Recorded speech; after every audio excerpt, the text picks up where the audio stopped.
നമസ്കാരം. മലയാളി വാർത്ത ലൈഫിലേക്ക് സ്വാഗതം. ഇന്ന് ഈ രാശിക്കാർക്ക് എന്തെല്ലാമാണ് സംഭവിക്കുന്നത്? പലർക്കും അപ്രതീക്ഷിത ഭാഗ്യം വരുന്നുണ്ട്. അതുകൊണ്ട് ആ അവസരങ്ങളൊന്നും കൈവിട്ട് കളയരുത്. നമുക്ക് എന്തൊക്കെയാണെന്ന് നോക്കാം. തയ്യാറാക്കി അയച്ചത് ജയറാണി EV. മേഡം രാശി അശ്വതി ഭരണി കാർത്തിക ആദ്യ കാൽഭാഗമാണ്. കുടുംബത്തിൽ സന്തോഷവും സമൃദ്ധിയും നിറഞ്ഞ അന്തരീക്ഷം നിലനിർത്താനാകും. വിവാഹം, ധനലാഭം, ദാമ്പത്യ സൗഖ്യം, ബന്ധുജന സമാഗമം തുടങ്ങിയ കാര്യങ്ങൾക്ക് സാധ്യതയുണ്ട്. എന്നാൽ ചെറിയ കാര്യങ്ങളിൽ പോലും അമിതമായി ആഹ്ലാദിക്കാതെയും വിവേകപൂർവ്വം പെരുമാറാനും ശ്രദ്ധിക്കുന്നത് എല്ലാ നേട്ടങ്ങളും നിലനിർത്താൻ സഹായിക്കും.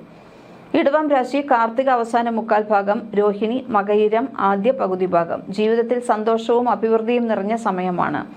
കുടുംബാംഗങ്ങളോടൊപ്പം സമയം ചെലവഴിക്കാനും സഹോദര സ്ഥാനത്തുള്ളവരിൽ നിന്ന് സഹായം ലഭിക്കാനും സാധ്യതയുണ്ട്.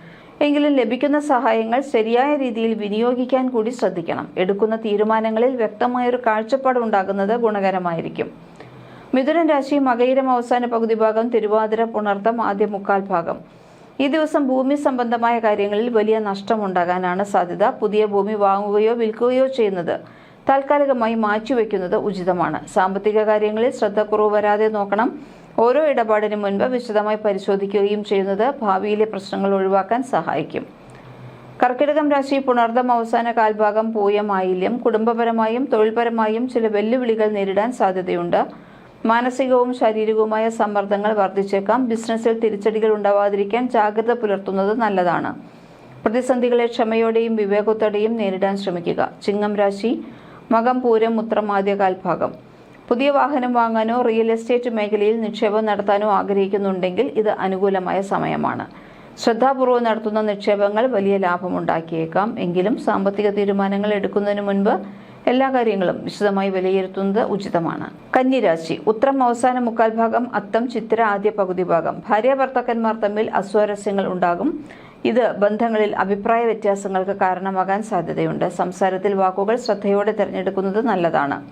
കൃഷിയിൽ പണം മുടക്കിയവർക്ക് സാമ്പത്തിക ബാധ്യത ഉണ്ടാവാതിരിക്കാൻ കൂടുതൽ ശ്രദ്ധയോടെ നീങ്ങുക. തുലാം രാശി ചിത്ര അവസാന പകുതി ഭാഗം, ചോതി വിശാഖം ആദ്യ മുക്കാൽ ഭാഗം. രുചികരമായ ഭക്ഷണങ്ങൾ ആസ്വദിക്കാൻ സാധിക്കും. പ്രശസ്തിയും ബഹുമാനവും വർദ്ധിക്കുന്ന ഒരു ദിവസമാണ്. ധനപരമായ നേട്ടങ്ങൾ ഉണ്ടാകും. കുടുംബത്തിൽ സന്തോഷവും ഐക്യവും നിലനിർത്താനുള്ള സാധ്യത കാണുന്നു. ലഭിക്കുന്ന നല്ല അവസരങ്ങൾ പരമാവധി പ്രയോജനപ്പെടുത്താൻ ശ്രമിക്കുന്നത് ഗുണകരമാണ്. വൃശ്ചികം രാശി വിശാഖം അവസാന കാൽഭാഗം, അനിഴം തൃക്കേട്ട. സാമ്പത്തിക നേട്ടമുണ്ടാകുമെങ്കിലും അതനുസരിച്ച് ചെലവുകൾ വർദ്ധിക്കാൻ സാധ്യതയുണ്ട്. വരുമാനവും ചെലവുകളും കൃത്യമായി കണക്കാക്കി സൂക്ഷിക്കുന്നത് മുന്നോട്ടുള്ള സാമ്പത്തിക ഭദ്രത ഉറപ്പാക്കും. ഈ സമയത്ത് ശത്രുക്കൾ പലതരത്തിൽ ബുദ്ധിമുട്ടിക്കാൻ ശ്രമിച്ചേക്കാം. അതുകൊണ്ട് അതീവ ജാഗ്രതയോടെ പെരുമാറുന്നത് ഉചിതമാണ്. ധനുരാശി മൂലം പൂരാടം ഉത്രാടം ആദ്യ പകുതി ഭാഗം. പങ്കാളിയോടും കുടുംബാംഗങ്ങളോടുമൊപ്പം സമയം ചെലവഴിക്കാൻ അവസരം ലഭിക്കും. പഴയ സുഹൃത്തുക്കളെ കണ്ടുമുട്ടാനുള്ള സാധ്യതയുണ്ട്. കോടതിയുമായി ബന്ധപ്പെട്ട കേസുകളിൽ അനുകൂലമായ വിധി ലഭിക്കാൻ സാധ്യത കാണുന്നു. ഈ സാഹചര്യങ്ങളെ ബുദ്ധിപൂർവ്വം ഉപയോഗിക്കുന്നത് ഗുണകരമായിരിക്കും. മകരം രാശി ഉത്രാടം അവസാന മുക്കാൽ ഭാഗം, തിരുവോണം അവിട്ടം ആദ്യ പകുതി ഭാഗം. ജോലി സ്ഥലത്ത് വലിയ നേട്ടങ്ങളും അംഗീകാരവും ലഭിക്കും. മേലധികാരികളുടെ പ്രീതിയും ജോലിയിൽ സ്ഥാനക്കയറ്റവും ഉണ്ടാകാനുള്ള സാധ്യതയുണ്ട്. സമൂഹത്തിൽ പ്രശസ്തിയും സ്വാധീനവും വർദ്ധിച്ചേക്കാം. ഈ നല്ല സമയം പ്രയോജനപ്പെടുത്തി കൂടുതൽ മുന്നേറാനുള്ള ശ്രമങ്ങൾ തുടരുക. അടുത്തത് കുംഭം രാശി അവിട്ടം അവസാന പകുതി ഭാഗം, ചതയം പൂരോരുട്ടാതി ആദ്യ മുക്കാൽ ഭാഗം. ജീവിത പങ്കാളിയുമായോ സന്താനങ്ങളുമായോ വാക്ക് തർക്കങ്ങൾ ഉണ്ടാകാനും അത് മനഃശാന്തിക്ക് ഭംഗം വരുത്താനും സാധ്യതയുണ്ട്. വസ്തു സംബന്ധമായോ മറ്റേതെങ്കിലും കേസിലോ തിരിച്ചടികൾ നേരിട്ടേക്കാം. ക്ഷമയോടെയും വിവേകത്തോടെയും പ്രതിസന്ധികളെ സമീപിക്കുന്നത് ഗുണകരമാണ്. അവസാനം മീനം രാശി പൂരോരുട്ടാതി അവസാന കാൽഭാഗം, ഉത്രട്ടാതി രേവതി. പല കാര്യങ്ങളിലും അമിതമായ ഭയവും മാനസിക സമ്മർദ്ദവും അനുഭവപ്പെടാൻ സാധ്യതയുണ്ട്. ഇത് ഉറക്കക്കുറവിനും മറ്റ് ആരോഗ്യ പ്രശ്നങ്ങൾക്കും കാരണമായേക്കാം. സാമ്പത്തിക ക്ലേശങ്ങളും ചില പരാജയങ്ങളും മുന്നിൽ കണ്ടേക്കാം. പ്രതിസന്ധികളെ ധൈര്യപൂർവ്വം നേരിടാൻ ശ്രമിക്കുക. ജ്യോതിഷ സംബന്ധമായ നിങ്ങളുടെ സംശയങ്ങൾക്കും ചോദ്യങ്ങൾക്കും ബന്ധപ്പെടുക. ജയറാണി EV.